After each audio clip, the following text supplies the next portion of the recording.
Those guys wrote that at a workshop by someone who I'll mention again at the end, but I'd like to mention now, just while I'm thinking about the connection to the dialogue.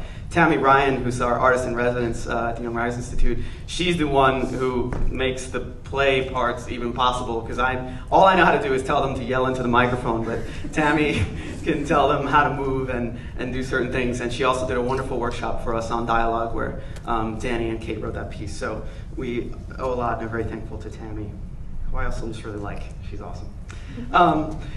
Okay, we have one final reader I'd like to introduce. He's a junior at Kappa, right over here. You'll learn very quickly if you do this not to call him Dave. He's David, not Dave.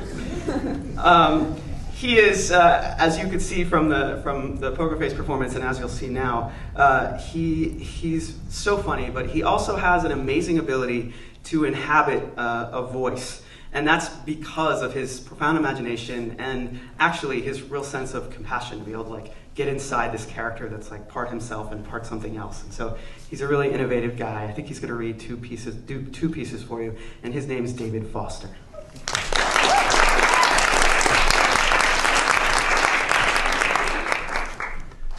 Thank you, Stacy. Just for that, I'm not going to follow through on my earlier threat about the Dave thing. Okay. I'm going to be, well, sort of reading two pieces. I only printed one out. But this first one that I did print out is based on Terrence's Hayes poem, same one as the poem Ha read. And if you can think of a good title for it, I'd like that, because I don't like the title I came up with for this. Love the poem, hate the title. Here it is. This bone, this blood, this beat, this breath, this fur, this fang, this fight, this flesh, this fear from a man who looks at death, this roar in the woods from a broken rest, this cairn of stones where the dead go to die, this pain on a mountain twixt earth and sky. How could you know that you must not go near? How could you know that the beast was here? How could you know that the tale was real? How are there wounds that never can heal? Why, the prophecy was not meant for you. Why, there was so much more that you had to do. Why must you have gone to die too? This beast is mighty, this monster is strong. This hero had better not take too long. This death had no purpose, this fight had no cause. This served only to bloody the demon's red claws.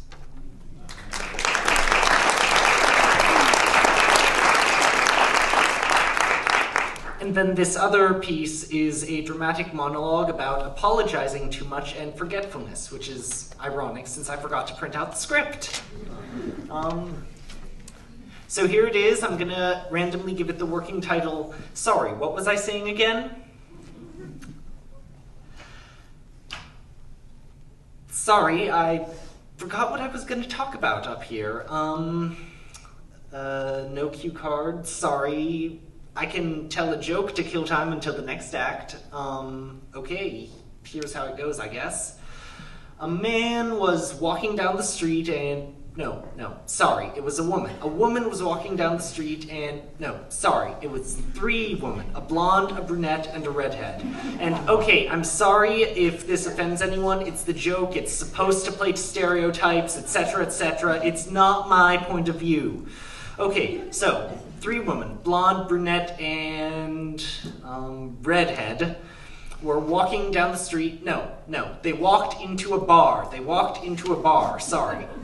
So, three women walked into a bar, and there was this magic mirror here. And don't ask me how they knew that the magic mirror was there, or how they knew how it worked, or whatever. But anyway, there was this magic mirror there. And what it did was, if you looked into it and you said something that was true, boom, you got $100. No, sorry, you got $1 million. But if you said something that wasn't true, then it sucked you into some sort of mirror reverse alternate reality where up was down and left was red and whatever. Sorry if I'm not making any sense. So where was I? Oh yeah, mirror, magic mirror. So anyway, the brunette walks up to the mirror and says, I think I'm the smartest woman in the room, playing stereotypes and stuff, and bam! The mirror gives her $1 million, and she walks away happy. Then the redhead walks into the room walks up to the mirror, and she says, I think I'm the prettiest woman in the room, because we all know the stereotypes about redheads. Okay, sorry if that offended anyone. And bam, she gets $1 million. Then the blonde walks up to the mirror and said, oh, we're out of time. Sorry, bye.